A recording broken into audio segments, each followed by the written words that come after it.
આકાશવાણી ભુજ સમાચાર અશરફ નથવાણી વાંચે છે. નમસ્કાર.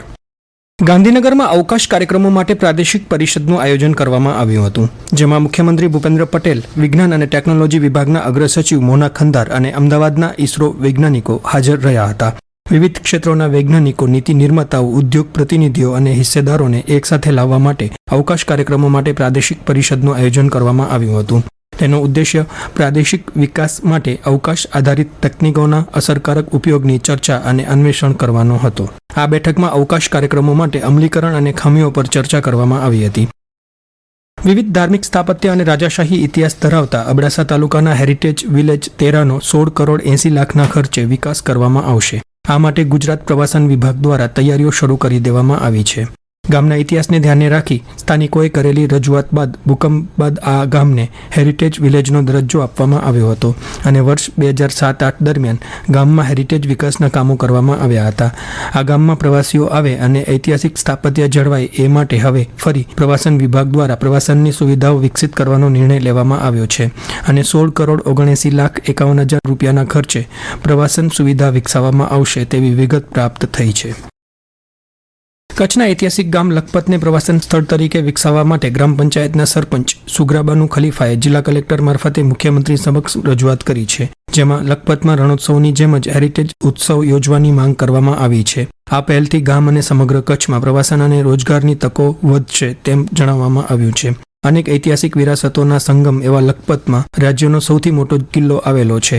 આ ઉપરાંત ગુરુદ્વારા, ગૌસ મોહમ્મદની દરગાહ, શાહ અબુ તુરાબની દરગાહ સહિતના અનેક ઐતિહાસિક સ્થળો આવેલા છે. હેરિટેજ ઉત્સવનું આયોજન કરવાથી લખપત અને કચ્છને વ્યાપક ફાયદો થશે અને સ્થાનિક સ્તરે રોજગારની નવી તકો પણ ઊભી થશે તેમ લખપતના લેખક ઓસમાણ નોતિયાર અને લિયાકત અલી નોતિયારે આકાશવાણીને જણાવ્યું હતું. પૂર્વ કચ્છમાં લૂંટ, ચોરી સહિતના બનાવો બનતા રહ્યા છે, ત્યારે પોલીસ દ્વારા શરૂ કરાયેલી સલામત પૂર્વ કચ્છ ઝુંબેશ અંતર્ગત 62 જેટલા ગ્રામ્ય વિસ્તાર અને શહેરી વિસ્તારની સોસાયટીઓમાં લોકોએ જાગૃત થઈ સીસીટીવી કેમેરા લગાવ્યા છે. પોલીસ દ્વારા સેફ ઇસ્ટ કચ્છ અભિયાન હેઠળ નાગરિકોને આવવા જવાના માર્ગો પર સીસીટીવી કેમેરા લગાવવા અપીલ કરાઈ છે. તેમજ બજાર, સોસાયટી કોમ્પ્લેક્સ, ઉદ્યોગો, ધાર્મિક જગ્યાઓ પર પણ રોડ બાજુનો નજારો દેખાય તે રીતે કેમેરા ગોઠવવા પોલીસે લોકોને વિનંતી કરી છે. CBSE વિદ્યાર્થીઓની સલામતી માટે તેની બધી શાળાઓમાં ઓડિયો વિઝ્યુઅલ રેકોર્ડિંગ સાથે ઉચ્ચ ક્ષમતાવાળા સીસીટીવી કેમેરા લગાવવાનું ફરજિયાત બનાવ્યું છે. નવા ધોરણો મુજબ પ્રવેશ અને બહાર નીકળવાના દરવાજા, કોરિડોર, સીડી, વર્ગખંડો, પ્રયોગશાળાઓ, પુસ્તકાલયો, કેન્ટીન, રમતના મેદાનો અને શૌચાલય સિવાય તમામ કોમન વિસ્તારોમાં કેમેરા લગાવવામાં આવશે. કેમેરામાં રિયલ ટાઈમ રેકોર્ડિંગ અને ઓછામાં ઓછો 15 દિવસનો ડેટા ઉપલબ્ધ હશે. આ સંદર્ભમાં ગઈકાલે જારી કરાયેલી સૂચનામાં CBSE તેના નિયમોમાં સુધારાની જાહેરાત કરી છે. રાપરની 11 પ્રાથમિક શાળાઓમાં પ્રધાનમંત્રી પોષણ યોજનાના સંચાલકોની જગ્યાઓ માટે અરજીઓ મંગાવાઈ છે.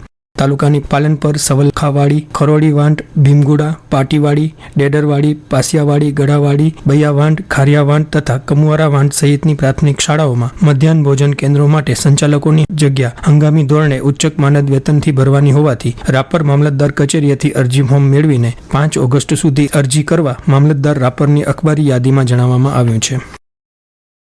આકાશવાણી રાજકોટના પૂર્વ ઉદ્ઘોષિકા અને નાટ્ય નિર્માત્રી રેણુબેન યાજ્ઞિકનું આજે રાજકોટ ખાતે અવસાન થયું છે. તેમણે ઘણા સમય સુધી બાળકોના કાર્યક્રમનું સંચાલન કર્યું હતું. બાળકોના કાર્યક્રમમાં તેઓ નાની બેનના નામે જાણીતા હતા.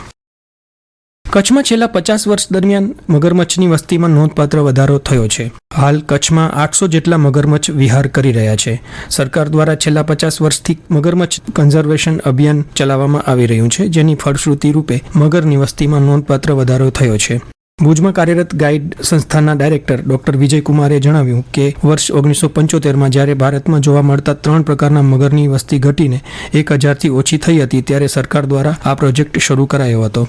કચ્છમાં ચાડવા રખાલ મગરનું સૌથી સુરક્ષિત રહેઠાણ મનાય છે. કચ્છમાં જોવા મળતા મોટા ભાગના મગર ચાડવા રખાલમાંથી નીકળી અન્ય જળાશયો તરફ ગયા છે. આ સાથે સમાચાર બુલેટિન પૂરું થયું. નમસ્કાર.